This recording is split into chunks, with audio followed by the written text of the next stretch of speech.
Mesdames, Mesdemoiselles, Messieurs, bonsoir et bienvenue à votre 21h ce soir, 21h35. Excusez-nous du léger retard apporté à la diffusion de ce journal. Bienvenue donc à votre 21h35 de ce vendredi 6 septembre 2013, une journée placée sous les signes du reboisement, les principaux titres du journal.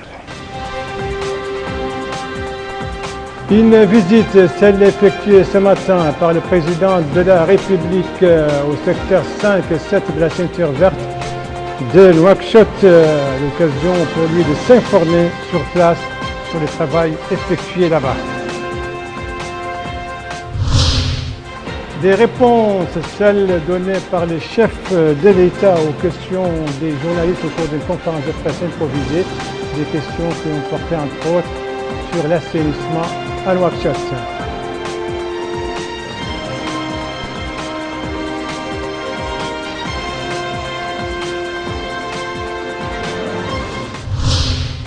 Des opérations, celles engagées actuellement par les services concernés pour pomper les eaux stagnantes à la suite des pluies enregistrées ces derniers jours ici à Nouakchott. Et d'ailleurs, notre invité ce soir, justement pour parler de l'assainissement, c'est le directeur général de l'Office national de l'assainissement. Monsieur le directeur, bonsoir. Bonsoir. On va parler tout à l'heure, mais auparavant, on va parler de cette grande journée aujourd'hui, ce vendredi 6 septembre 2013, une grande journée de reboisement, journée donc sous la présidence de M. Mohamed Ould Abdelaziz, le président de la République. Une journée marquée par une forte mobilisation des populations et une participation de tous les départements ministériels et des 9 muqata'a de Nouakchott. Deux secteurs de la ceinture verte de Nouakchott étaient en vedette aujourd'hui, le secteur 5 et le secteur 7. C'est un compte rendu de Mohamed Remi Bekkar. L'opération de reboisement de la ceinture verte de Nouakchott s'est poursuivie ce vendredi sur les blocs 5 et 7 sous la supervision cette fois-ci du président de la République, Mohamed Ould Abdelaziz. Le chef de l'État a procédé à la plantation d'un arbuste sur le bloc 7, réservé à la présidence et à la primature. Suivi dans ce geste par le Premier ministre, Dr Moulay Mohamed Ghrav, les membres du gouvernement et les personnels relevant de ces départements ministériels qui ont afflué très tôt pour contribuer à cet effort national visant à stopper l'avancée des dunes de sable qui menacent la capitale. Le président de la République, qui avait lancé cette opération d'envergure en 2010 avec l'objectif de planter 2 millions d'arbustes sur une superficie de 2000 hectares, a pu réaliser les progrès accomplis et les efforts qui restent à consentir pour obtenir les résultats escomptés. Du bloc 7, le président de la République s'est rendu sur le bloc 5, réservé au département de la Défense nationale et de l'Intérieur et de la décentralisation. Les corps relevant de ces deux départements, à l'œuvre depuis les premières heures de la matinée, avaient déjà planté des dizaines d'arbustes supplémentaires. Ici, le président de la République a effectué un tour des lieux pour constater les résultats des précédentes campagnes de reboisement avant de planter un arbuste sur ce site, sur lequel une forêt naissante de prosopis émerge du sol. Tout en reconnaissant que des améliorations ont été obtenues, le président de la République a fait savoir que les résultats restent en deçà des attentes, invitant l'ensemble des citoyens à contribuer à cette campagne de reboisement. Il a en substance déclaré à la presse que le programme a été en deçà des attentes et objectifs fixés. Il a néanmoins fait savoir que l'État est déterminé à l'exécuter jusqu'à le reboisement de toute la zone. Il a dans ce cadre invité l'ensemble des Mauritaniens à faire preuve d'organisation car, a-t-il fait remarquer, les efforts déployés resteront vains en l'absence du respect de l'environnement et de l'engagement en sa faveur. Le président de la République, Mohamed Ould Abdelaziz, a déploré le passage des voitures au-dessus des arbustes et leur piétinement par certains, ce qui sape les efforts de nombreux citoyens venus animer de bonnes intentions pour planter des arbustes, invitant au passage les acteurs à tracer des pistes à suivre pour éviter de piétiner les plans. Le chef de l'État a ajouté que le reboisement est important en raison du fait que les 2/3 de la superficie de notre pays sont arides. C'est pourquoi, a-t-il dit, un département spécialisé est chargé de l'opération de protection de l'environnement, de l'interdiction des coupes d'arbres et de la détérioration du milieu. Il a en définitive souligné que la phase à laquelle est parvenu le programme de reboisement est satisfaisante, mais reste malheureusement en deçà des attentes, demandant à intensifier les efforts et à mûrir l'organisation. En dépit de ces insuffisances, force est de constater à travers ces milliers d'arbustes qui commencent à fleurir sur ces dunes de sable que les efforts de ces 3 dernières années de reboisement n'ont pas été vains. Reste seulement à persévérer et à conserver cet acquis en évitant de piétiner les jeunes plants qui constitueront demain la muraille verte de Nouakchott. Ouais, il faut dire, Mohamed Amin Bakar, donc, et vous allez rester avec nous, que c'était l'occasion, donc, vous l'avez dit, pour le chef de l'État de s'informer donc sur la situation là-bas, surtout dans ces 2 secteurs qu'il a visités ce matin. C'était aussi l'occasion pour les journalistes de poser des questions au président de la République, une conférence de presse improvisée, des questions qui ont porté entre autres, Mohamed Amin Bakar, sur l'assainissement. Au cours de cette conférence de presse, le président de la République, Mohamed Ould Abdelaziz, a répondu d'abord à une question relative à la problématique de l'assainissement à Nouakchott, particulièrement pendant la période des pluies. À ce sujet, le président de la République a fait remarquer que l'État est intervenu avec des moyens considérables lui appartenant en propre, contrairement à ce qui s'est passé auparavant où l'incapacité des structures de l'État pour faire face à de tels cas était manifeste. Le président de la République a réaffirmé que faire face aux conséquences des dernières pluies dépasse les moyens dont dispose le gouvernement, mais les autorités actuelles déploient un important effort dans ce sens, notant que la situation est le résultat de la négligence des différents régimes qui se sont succédés au pouvoir depuis l'indépendance. Le chef de l'État a déclaré que certains se demandent pourquoi il n'y a pas de réseau d'assainissement au cours des 4 ou 5 dernières années, comme si l'assainissement existait au cours des décennies écoulées, où la simple réflexion à ce sujet n'a pas effleuré les esprits, et de se demander pourquoi il n'y a pas eu d'assainissement à cette époque. Mohamed Ould Abdelaziz a précisé que les pouvoirs publics actuels ont réfléchi très tôt à la réalisation d'un réseau d'assainissement, et c'est depuis 3 ans, et ont contracté avec une société chinoise. Mais il s'est avéré que le coût d'un tel projet est prohibitif, ce qui a conduit, a-t-il dit, les hautes autorités à stopper ce contrat et à soumettre le problème à l'étude. Il a souligné que l'État est déterminé à réaliser un réseau d'assainissement permettant l'existence et la pérennité de notre capitale et évitant à ses habitants de souffrir des conséquences des pluies. Le président de la République a indiqué que les pouvoirs publics ont rendu disponibles 15 camions-citernes pour pomper l'eau de pluie qui sont en train d'en vider les places les plus sensibles de la capitale. Le président de la République a aussi livré ses impressions par rapport au déroulement de l'opération de reboisement. Les impressions globalement sont bonnes, mais les objectifs n'ont pas été atteints à 100%. Et nous continuons cette œuvre qui est une œuvre très importante pour le pays qui vise à stabiliser ces dunes qui menacent la ville de Nouakchott. Donc ce qui a été fait est à encourager davantage. Je lance un appel aux populations pour qu'elles prennent soin et qu'elles s'occupent sérieusement et avec beaucoup de sérieux. Par rapport à la menace engendrée par la mer sur Nouakchott, le président de la République a fait savoir qu'il existe dans ce sens un projet qui est en cours, en plus d'une étude qui a été confiée à une organisation étrangère depuis quelques années. Et une fois cette étude finalisée, le programme sera mis en œuvre. Ouais, donc pour cette conférence de presse conférence de presse improvisée tenue aujourd'hui par le président de la République, M. Mohamed Ould Abdelaziz, à l'issue donc de sa visite là-bas au secteur 5 et 7 de la ceinture verte de Nouakchott. Il faut dire que la partie à reboiser aujourd'hui a été divisée en 6 grandes parcelles, 5 pour les départements ministériels et la 6e c'est pour les 9 Muqata'a de Nouakchott. Mais le secteur 5, lui, est confié exclusivement au ministère de la Justice, compte rendu Moussa Ndiaye.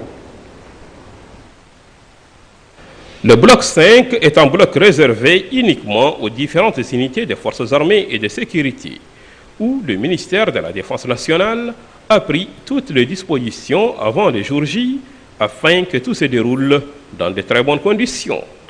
Nous avons travaillé depuis 72 heures pour mettre en place les plans, les bâches d'eau et la répartition du secteur. Tous ces moyens sont pris en charge par le secteur de la défense nationale, en collaboration avec l'assistance du ministère de l'Environnement. À cette occasion, les forces armées et de sécurité avaient comme objectif d'implanter 30 000 arbustes sur 74 hectares en disponibilisant 2000 hommes dans le but de répondre aux normes techniques de cette opération de reboisement. L'opération de reboisement de ce vendredi 6 septembre 2013 a été marquée par la participation massive de différents départements ministériels, entreprises publiques, des différentes unités des forces armées et de sécurité et de la société civile. Vous l'avez rectifié de vous-même, donc le secteur 5 a été confié donc exclusivement au ministère de la Défense nationale. Il faut dire que ces opérations de reboisement, Moussa Ndiaye, donc ces opérations entrent dans le cadre de la campagne de reboisement 2013. Cette campagne entamée donc depuis quelques semaines, c'est la 4e depuis le déclenchement en 2010 du programme spécial pour la protection de la ville de Nouakchott contre l'avancée des dunes et contre les incursions maritimes. Eh bien, alors, c'est le lieu donc, Moussa Ndiaye, de faire un état de ce qui a été réalisé depuis alors sur cette ceinture verte de Nouakchott. C'est avec le financement de l'État mauritanien que le programme spécial de la protection de la ville de Nouakchott contre l'ensablement et l'avancée de la mer a pu démarrer en 2010, non seulement pour protéger Nouakchott, mais aussi améliorer son visage urbain en réponse aux engagements de la Mauritanie sur le plan international. J'ai quand même à dire aux populations que la Mauritanie est signataire de 2 conventions qui sont importantes, notamment l'une qu'on appelle la Convention internationale sur la lutte contre le changement climatique, mais aussi la Convention internationale qui concerne la lutte contre la désertification et l'avancée de sable. Donc ces 2 conventions sont importantes pour notre pays. Donc pour respecter ces engagements, et là encore je tiens à informer toutes les populations que la Mauritanie a un plan d'action qui a été élaboré et qui consiste à lutter ou bien à prévenir les éventuels risques et catastrophes naturelles, et parmi lesquels il y a cette action qui s'inscrit dans le cadre de la lutte contre la désertification. À travers des signes que les techniciens jugent positifs et d'autres notent qu'un taux de réussite remarquable a été enregistré entre les différentes campagnes de reboisement depuis 2010, 2011, 2012 et aujourd'hui 2013, à travers ces images qui ont été filmées ce matin au bloc 12, où la campagne de reboisement en 2010 a atteint ses objectifs. C'est une action louable, étant donné effectivement que nous avons pris des engagements avec des conventions internationales, notamment la lutte contre la désertification, les changements climatiques. Donc la Mauritanie est en train d'honorer effectivement les engagements qu'elle a eu à prendre par rapport aux différentes conventions. Je pense que c'est un travail très rassurant, très satisfaisant. Comme vous le constatez vous-même d'ailleurs, on est dans une forêt actuellement qui a joué son rôle effectivement de stabilisation des dunes et en même temps aussi de protection des infrastructures. On n'est pas loin de la route de l'espoir, donc c'est quelque chose effectivement qui va devoir normalement se poursuivre au niveau national et dans les autres zones effectivement menacées d'ensablement. En 2010, le chef de l'État, son Excellence, M. Mohamed Ould Abdelaziz, avait lancé les activités du programme spécial de protection de la ville de Nouakchott contre l'ensablement et l'avancée de la mer. Aujourd'hui, le bloc 12 de l'année 2010 est devenu une forêt à travers ces images. D'où l'importance de s'allier les efforts du gouvernement mauritanien suite à la réussite de cette opération de reboisement lancée par les hautes autorités du pays en 2010 pour l'intérêt de tous les Mauritaniens. Des opérations donc de reboisement qui visent à lutter contre l'avancée des dunes sur Nouakchott. Autre menace sur la ville de Nouakchott, ce n'est pas l'avancée des dunes ou encore moins les incursions maritimes, mais ce sont les eaux stagnantes. Les eaux stagnantes à chaque fois qu'il y a une pluie, et ces dernières pluies ne font pas exception à la règle. Vous l'avez constaté, décidément à Nouakchott, vous le constatez, des circulations perturbées, des flaques d'eau un peu partout. Nouakchott, décidément, supporte mal la pluie, et cela en l'absence d'un assainissement digne de ce nom. Et pour faire en tout cas face à la situation que prévoit actuellement Nouakchott, et bien des autorités, vous venez de l'entendre, sont à pied d'œuvre pour dégager les rues, les places publiques et les marchés, mais aussi les quartiers où cette eau stagnante provoque bien des dégâts. Aziza Haïdara. Les dernières pluies n'ont pas arrangé les choses pour les Nouakchottois qui avaient déjà les pieds dans l'eau suite aux précédentes adverses. Les dizaines de millimètres tombés la veille sont en train de faire aggraver les problèmes, conséquence des avenues entièrement sous l'eau, des ruelles submergées à telle enseigne que pour les piétons et les automobilistes, pour trouver un passage, il faut recourir à toute forme d'acrobatie. Face à ce problème à répétition, bon hivernage, mal hivernage, depuis la création de la capitale, les citoyens interrogés expriment leur désarroi et appellent les autorités à réagir pour trouver une solution pérenne aux eaux stagnantes. Pour le moment, les secteurs de l'assainissement, la protection civile sont à pied d'œuvre. Des citernes pour le pompage des eaux sont déployées sur les axes de la capitale.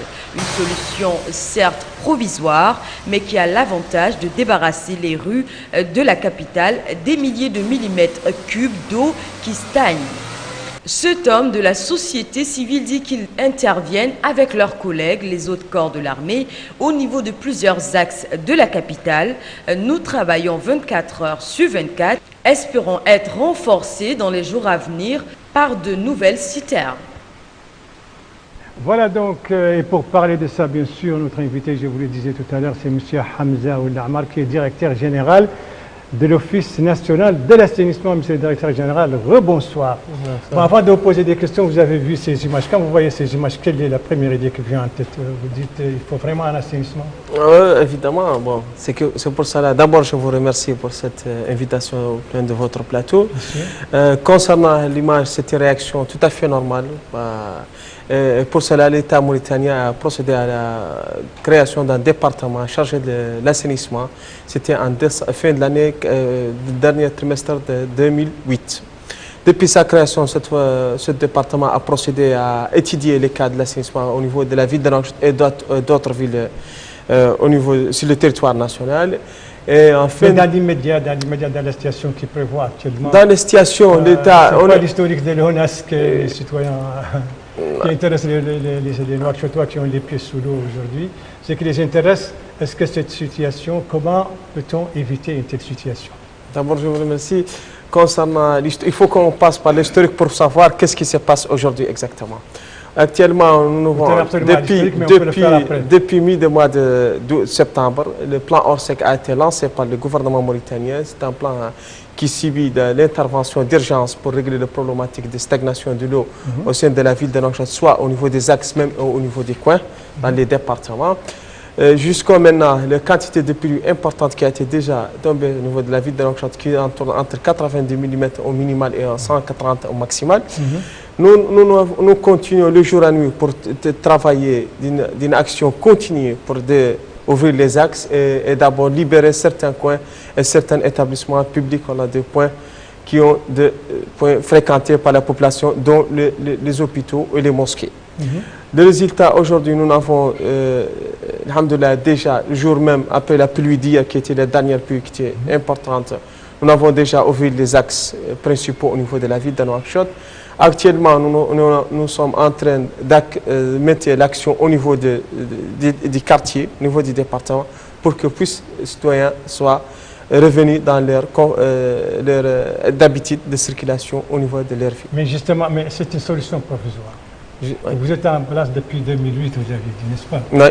2008. Alors, mais est-ce que chaque année, c'est la même situation? Qu'est-ce que vous avez fait concrètement, justement, pour qu'il y ait un assainissement?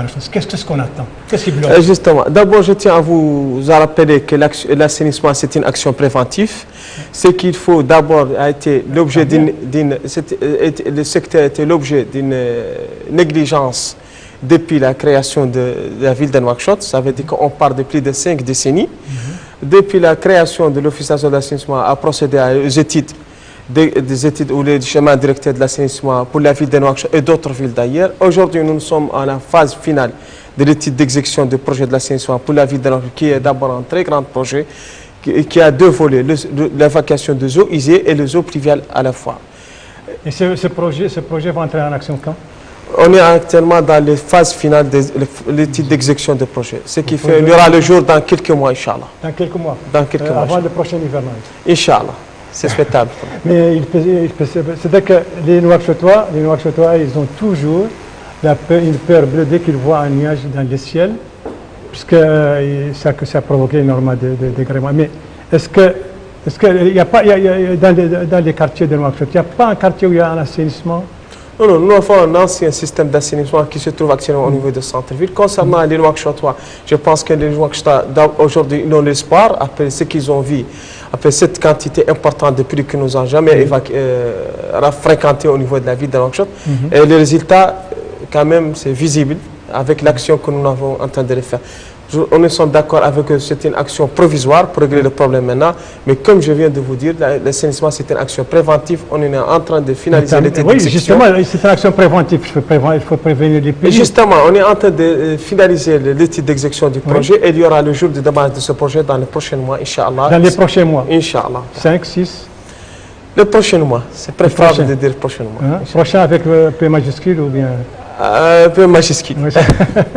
Bon, il y avait un accord passé entre une société chinoise et le gouvernement mauritanien il y a quelques 2 ou 3 ans.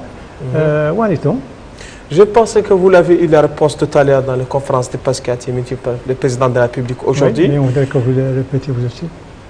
Oui, parce que c'est la vérité, on doit le répéter. On ne doit pas être inquiété de répéter la vérité, parce qu'on ne peut pas les changer. Aujourd'hui, comme je vous dis, nous sommes en phase finale de l'étude exécutoire du projet.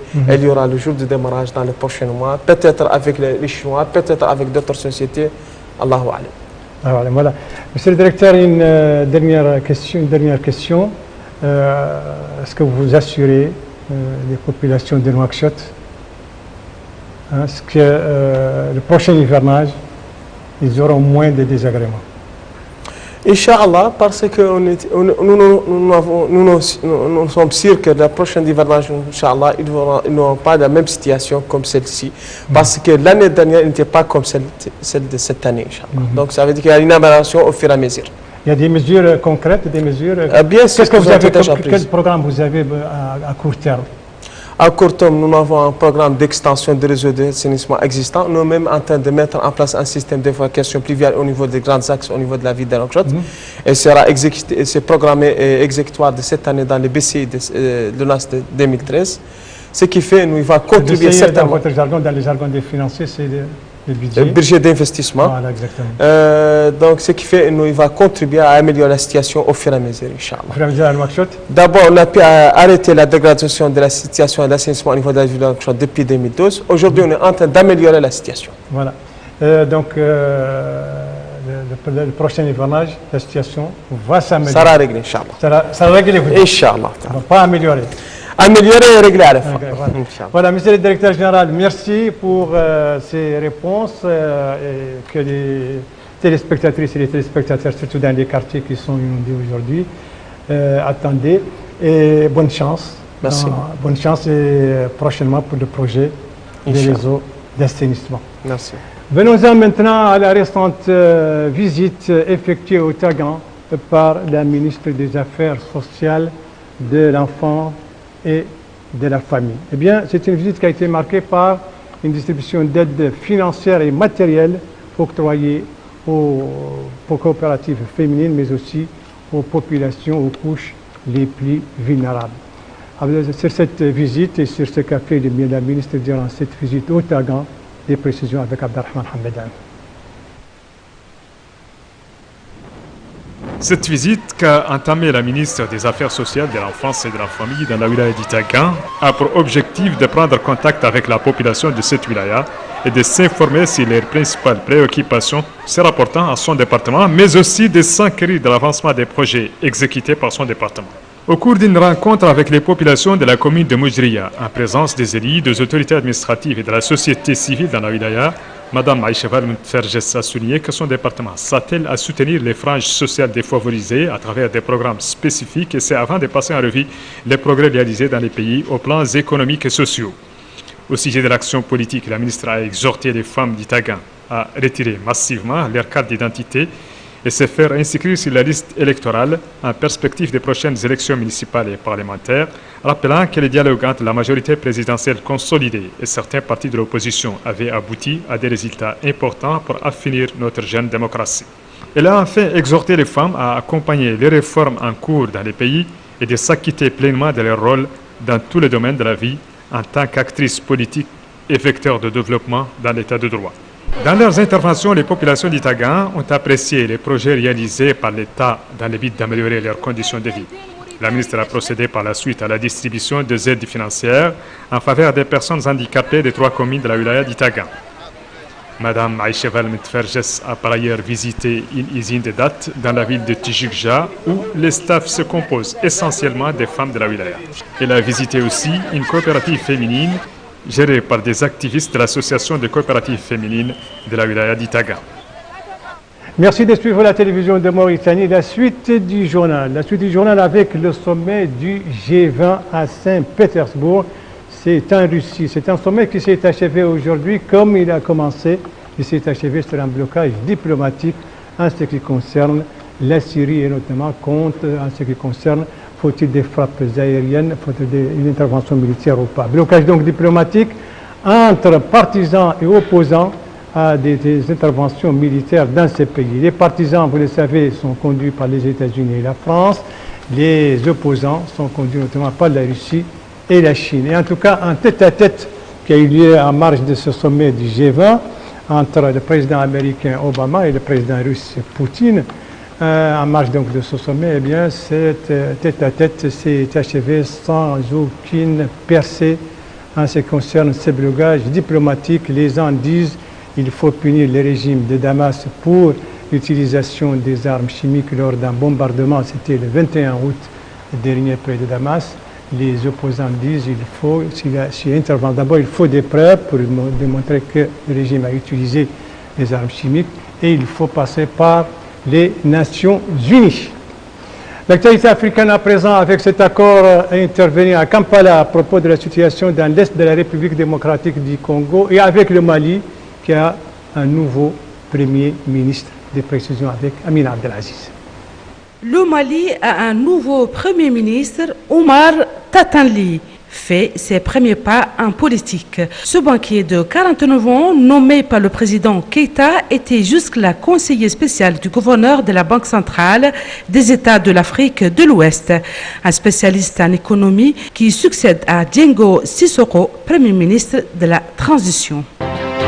Principale décision du sommet de Kampala qui s'est terminé jeudi. Les chefs d'État de la région du Grand Lac ont donné 3 jours aux rebelles du M23 pour reprendre les discussions avec les autorités congolaises. Le texte signé jeudi fixe un calendrier serré. Un accord entre les deux parties devrait être trouvé dans les 14 jours. 2 semaines, les belligérants sont appelés à la retenue. L'M23 se dit prêt à reprendre les discussions suspendues depuis 4 mois. L'option militaire est pour le moment écartée. Une victoire pour l'envoyé spécial de l'ONU, Mary Robinson, qui souhaitait laisser une chance à la diplomatie. Mais l'issue de ces discussions reste très incertaine. Le communiqué final invite la nouvelle brigade d'intervention de l'ONU à exercer une pression militaire sans relâche sur les M23. Voilà, dans cette actualité africaine et arabe, l'Égypte, comme chaque vendredi, eh bien, les islamistes ont prévu des rassemblements à travers le pays. Mais aujourd'hui, ils n'ont réussi à mobiliser que quelques milliers de personnes, donc contrairement à la grande mobilisation des premières semaines qui ont suivi la décision du président Mohamed Morsi. Voilà, ce journal est à présent terminé. Merci à vous, madame, mademoiselle, monsieur, de l'avoir suivi. Merci bien entendu aux équipes rédaction et techniques qui ont participé à sa conception. Je vous en rappelle les principales informations. Ici, c'était ce matin, vendredi matin, donc aujourd'hui, le président de la République supervise les opérations de reboisement et une grande mobilisation donc pour les secteurs 5 et 7 dans la ceinture verte de Nouakchott. Et après avoir visité ces deux secteurs, le président de la République a répondu aux questions des journalistes, questions qui ont porté entre autres non seulement sur les reboisements, mais aussi, actualité oblige, sur l'assainissement à Nouakchott, surtout Nouakchott, qui vit actuellement les pieds sous l'eau à la suite des dernières pluies tombées ces derniers jours, ici, dans la capitale.